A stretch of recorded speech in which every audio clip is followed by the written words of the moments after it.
من الشيطان الرجيم بسم الله الرحمن الرحيم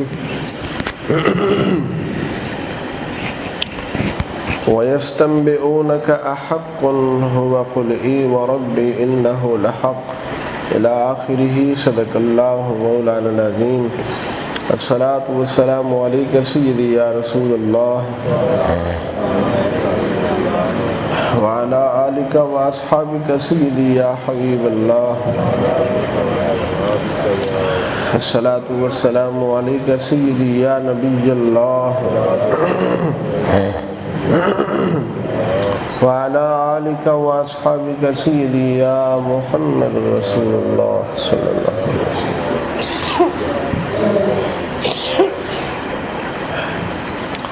وَيَسْتَنْبِئُونَكَ أَحَقٌّ هُوَ، اور وہ آپ سے سوال کرتے ہیں کیا وہ حق ہے؟ قُلْ إِي وَرَبِّي إِنَّهُ لَحَقٌّ، اے محبوب تم فرما دو ہاں میرے رب کی قسم بے شک وہ سچ ہے۔ وَمَا أَنْتُمْ بِمُعْجِزِينَ، اور تم اس کو تھکا نہیں سکتے۔ وَلَوْ أَنَّ لِكُلِّ نَفْسٍ ظَلَمَتْ مَا فِي الْأَرْضِ لَافْتَدَتْ بِهِ، اور اگر ہو ہر ظالم جان کے لیے وہ جو کچھ زمین میں ہے لَافْتَدَتْ بِهِ، تو ضرور اس کا فدیہ دے گی۔ وَأَسَرُّوا النَّدَامَةَ لَمَّا رَأَوُا الْعَذَابَ، اور ان کو چپکے سے شرمندگی ہوئی جب انہوں نے عذاب کو دیکھا۔ وَقُضِيَ بَيْنَهُمْ بِالْقِسْطِ وَهُمْ لَا يُظْلَمُونَ، اور ان کے درمیان انصاف کے ساتھ فیصلہ کر دیا گیا، ان پر ظلم نہیں کیا جائے گا۔ سورۃ یونس کی آیت نمبر 53 اور 54 آپ نے سماعت فرمائی ہے۔ حیی بن اخطب یہودیوں کا سردار تھا، پادری تھا، خیبر کا رہنے والا۔ مکہ میں آیا، نبی پاک صاحب الاولاق صلی اللہ علیہ وسلم کی نبوت کا اسے پتہ چلا تو آقا کریم علیہ السلام کی بارگاہ میں آ کے مذاق کرنے لگا۔ اے محمد، جو آپ دین کی بات کرتے ہیں، آخرت کی بات اور قرآن کی بات کرتے ہیں، یہ واقعہ ہی سچ ہے یا آپ مذاق کرتے ہیں؟ وہ حضور کو مذاق کرنے لگا کہ یہ واقعتاً سچ ہے یا آپ ہم سے مذاق کرتے ہیں؟ تو اللہ رب العزت نے بڑے ہی نفیس طریقے کے ساتھ اپنے حبیب علیہ السلام سے اس کو جواب دلوایا، میرے محبوب اس کو فرما دو ہاں بے شک وہ میرے رب کی طرف سے حق ہے۔ یہ سب باتیں اللہ تعالیٰ کی طرف سے کیا ہیں؟ حق ہیں، سچ ہیں۔ اللہ کے وعدے سچے ہیں، قیامت بالکل سچی ہے، برحق ہے، اور قیامت قائم ہونے والی ہے۔ اللہ تعالیٰ کی شان دیکھو کہ یہ تو یہودیوں کا پادری اور سردار دشمن مصطفیٰ رہا، لیکن اللہ رب العزت نے اس کی بیٹی کو نبی پاک علیہ السلام کی زوجہ بنا دیا اور وہ مسلمانوں کی ماں ہو گئی۔ ام المومنین حضرت سیدہ حفصہ نہیں صفیہ، حضرت سیدہ صفیہ بنت حیی، خیبر کی جب جنگ ہوئی تھی نا، تو اس خیبر کی جنگ میں گرفتار ہو کر لونڈیوں میں وہ بھی حضور علیہ السلام کے پاس آئی، تو رسول اللہ صلی اللہ علیہ وسلم نے اس کو آزاد کر کے اس کے ساتھ پھر نکاح فرما لیا، تو اللہ پاک نے اس کو مومنوں کی ماں بنا دیا۔ یخرج الحی من المیت ویخرج المیت من الحی، یہ اللہ کریم کی شان ہے۔ تو اللہ تبارک و تعالی جل وعلا نے فرمایا میرے حبیب یہ جو دل لگی اور مذاق کرتے ہوئے آپ سے کہتے ہیں کہ کیا یہ برحق ہے، سچ ہے، تو آپ انہیں نفیس طریقے سے ارشاد فرماؤ ہاں میرے رب کی قسم بے شک وہ حق ہے، سچ ہے، اور تم اللہ کو عاجز نہیں کر سکتے۔ اللہ تبارک و تعالی کی بارگاہ میں تم زور نہیں دکھا سکتے، بلکہ وہاں پر زاری چل سکتی ہے، یعنی تمہارے پاس اتنا زور نہیں ہے کہ تم اللہ کو تھکا دو، تم عاجز کر لو۔ عاجز تم ہو، وہ قادر ہے۔ وہ قدرت والی ذات ہے، تم عاجز ہو، تم تھک جاؤ گے، پروردگار کو کوئی نہیں تھکا سکتا۔ اس لیے وہاں پر زور نہ دکھاؤ بلکہ زاری دکھاؤ، اللہ کی بارگاہ میں کیا دکھاؤ؟ زاری دکھاؤ۔ اور قیامت کے دن تمہاری حالت یہ ہوگی کہ ہر ظالم جان یہ چاہے گی کاش کہ یہ ساری روئے زمین کے خزانے آج ہمارے پاس ہوتے اور ہم اپنی سزا کا یہ فدیہ دے کر عذاب سے بچ جاتے، تو تم ایسا کرو گے، لیکن وہاں پر یہ خزانے تمہارے پاس نہیں ہوں گے، خالی ہاتھ وہاں پر ہوں گے۔ اس وقت شرمندہ ہوگے تم، ڈبل عذاب ہوگا، ایک تو جہنم میں تمہیں گناہوں کا، ایک شرمندگی کا۔ جب اپنی آنکھوں کے سامنے عذاب دیکھو گے تو پھر شرمندہ ہوگے تم۔ اللہ تبارک و تعالی مومنوں اور کافروں، فاسقوں، ظالموں کے درمیان فیصلہ فرما دے گا۔ وَامْتَازُوا الْيَوْمَ أَيُّهَا الْمُجْرِمُونَ، اے مجرموں آج میرے بندوں سے علیحدہ ہو جاؤ، تم میرے بندوں کے ساتھ کھڑے ہونے کے قابل نہیں ہو۔ آیت کریمہ سے سبق کیا حاصل ہوا؟ آیت کریمہ سے ہمیں سبق حاصل یہ ہوا کہ اگر کوئی دین پر مذاق کرتا ہے، دل لگی کرتا ہے، پھپتیاں کستا ہے، تو سب سے پہلے اسے نہایت نفیس طریقے کے ساتھ، تحمل مزاجی کے ساتھ جواب دیا جائے۔ سب سے پہلے اسے کیا کرنا چاہیے؟ سمجھانا چاہیے تحمل کے ساتھ۔ اس نے تو مذاق کیا، لیکن نبی علیہ السلام نے کمال تحمل مزاجی کے ساتھ، بردباری کے ساتھ اس کے سوال کا کیا دیا؟ جواب نبی علیہ السلام نے عنایت فرمایا۔ نیٹ کے اوپر ایک کوئی خراب ویڈیو چل رہی تھی، تو کسی نے وہ فیس بک پر چڑھائی، کسی کو بھیجی کہ دیکھو یہ حال ہے لوگوں کا، ہر شعبے میں 2 نمبر لوگ ہوتے ہیں۔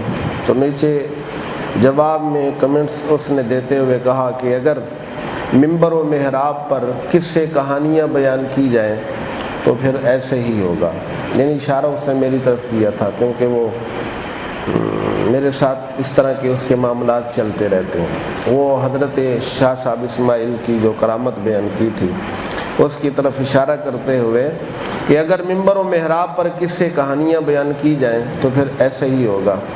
میں بھی اسے نہایت تحمل مزاجی کے ساتھ جواب یہ دیتا ہوں کہ قصہ کہانی بیان کرنا، قصے بیان کرنا، یہ میرے پروردگار کو پسند ہے۔ اللہ رب العزت کو کیا ہے؟ پہلی بات تو یہ ہے کہ ایسا ہے نہیں۔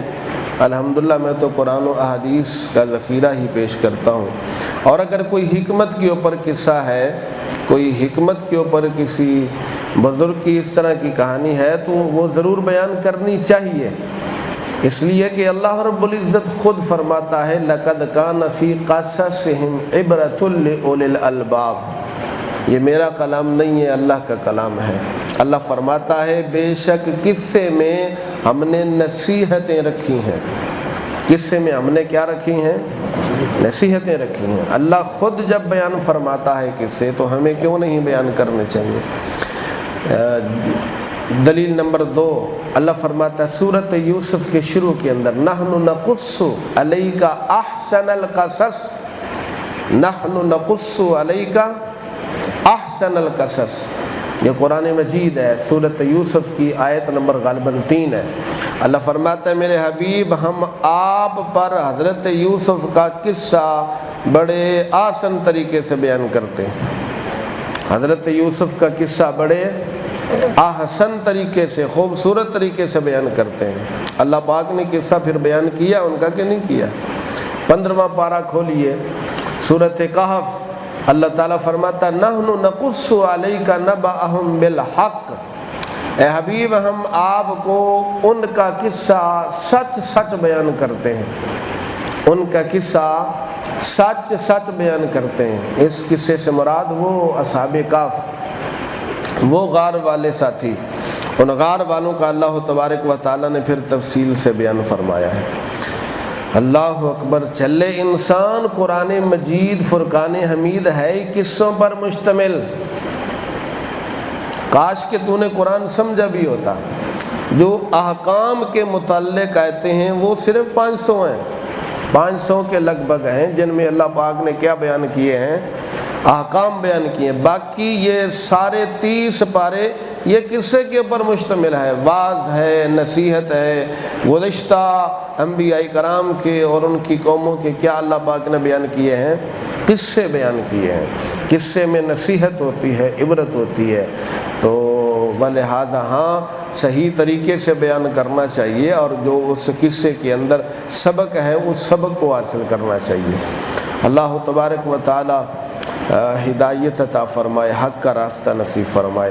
ایک صحابی تھے، ان کو کسی نے مذاق کے طور پر کہا، یا تمہارے نبی کیسے ہیں کہ تمہیں یہ چھوٹی چھوٹی باتیں، یہ پیشاب کی باتیں بھی بتاتی ہیں، پیشاب ایسے کرنا ہے، قضاء حاجت ایسی کرنی ہے، تمہارے نبی یہ باتیں بھی بتاتے ہیں۔ اس نے تو مذاق کے طور پر کہا۔ صحابی نے کیا خوبصورت جواب دیا، فرمایا ہاں یہی تو وہ رحمت عالم ہیں جنہوں نے ہمیں یہ چھوٹے چھوٹے طریقے بتائے ہیں، انہوں نے ہمیں بتایا ہے استنجا اور قضاء حاجت کے وقت قبلہ کی طرف منہ نہ کیا کرو اور پیٹھ نہ کیا کرو۔ اگر حضور نہ بتاتے تو پھر ہمیں کیسے پتہ چلتا؟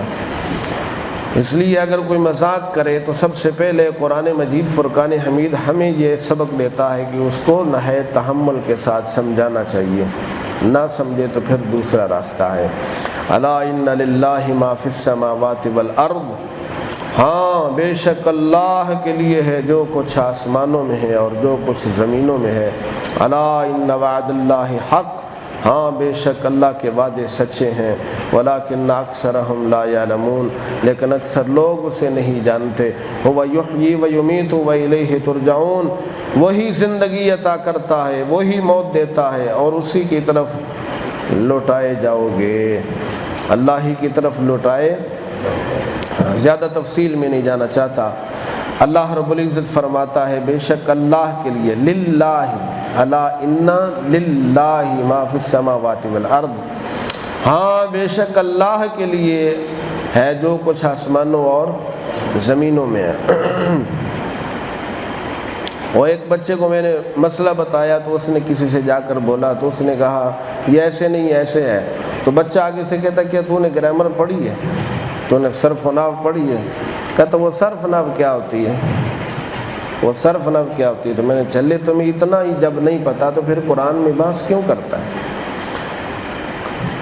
اللہ فرماتا ہے آسمانوں اور زمینوں میں۔ ایک نقطے صرف و نحو کی میں آپ کو بات بتانے لگا تھا عقیدہ توحید کے متعلق۔ للہ، یہ جو شروع میں لام ہے یہ ملکیت کا لام ہے، جس کا مطلب ہے کہ حقیقی طور پر یہ زمینوں آسمانوں کے خزانوں کا مالک کون ہے؟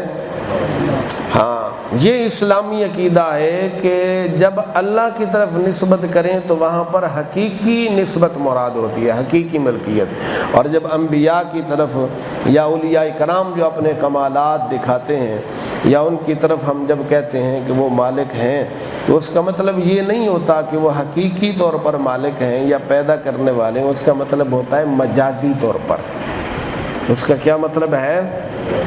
یہ للہ سے فائدہ حاصل ہوا کہ حقیقی طور پر پروردگار عالم جل وعلا ہے، مجازی طور پر پروردگار نے اپنے بندوں کو بنایا ہے، اس لیے کہ وہ کامل مالک نہیں ہوتا جو اپنی ملکیت کا کسی دوسرے کو مالک نہ بنا سکے، وہ ناقص مالک ہوتا ہے۔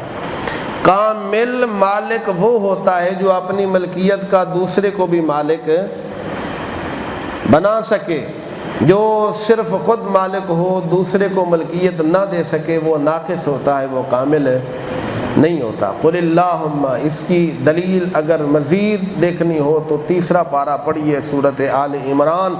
قل اللہم مالک الملک تؤتی الملک من تشاء، اللہ فرماتا ہے حبیب تم فرماؤ یہ بادشاہی اللہ کے لیے ہے۔ بادشاہی بات بھی سچی ہے، ساری بادشاہی کا مالک کون ہے؟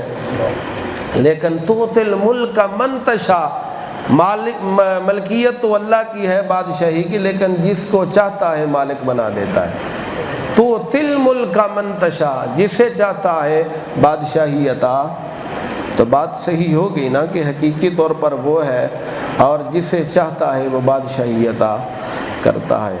میں تو مالک ہی کہوں گا کہ ہو مالک کے حبیب، میں تو مالک ہی کہوں گا کہ ہو مالک کے حبیب، یعنی محبوب و محب میں نہیں میرا تیرا، سرور کہوں کہ مالک و مولا کہوں تجھے، باغ خلیل کا گل زیبا کہوں تجھے، تیرے تو وصف ہیں عیب تناہی سے بری، تیرے تو وصف ہیں عیب تناہی سے بری، میرے آقا حیران ہوں کیا کیا کہوں تجھے، لیکن رضا نے ختم سخن اس بات پہ کر دیا، لیکن رضا نے ختم سخن اس بات پہ کر دیا، خالق کا بندہ خلق کا آقا کہوں تجھے۔ اللہ رب العزت قرآن مجید کی صحیح سمجھ عطا فرمائے۔ آخر دعوانا ان الحمدللہ رب العالمین۔ بسم اللہ الرحمن الرحیم، اللہم صلی علی سیدنا و مولانا محمد وبارک وسلم علیہ۔ پروردگار عالم ہم سب دی حاضرین شرف قبولیت عطا فرما، ہر غلطی خطا دی معافی عطا فرما، دنیا آخرت دی ہر دین عزت عطا فرما، عقائد اعمال دی اصلاح عطا فرما، خلوص دی دولت نصیب فرما، بروز محشر پیارے آقا مولا صلی اللہ علیہ وبارک وسلم دی شفاعت طیبہ نصیب فرما، دین اسلام والی زندگی اور ایمان والی موت نصیب فرما، صلی اللہ تعالی علی خیر خلقہ محمد وآلہ وصحبہ اجمعین، آمین و برحمتک۔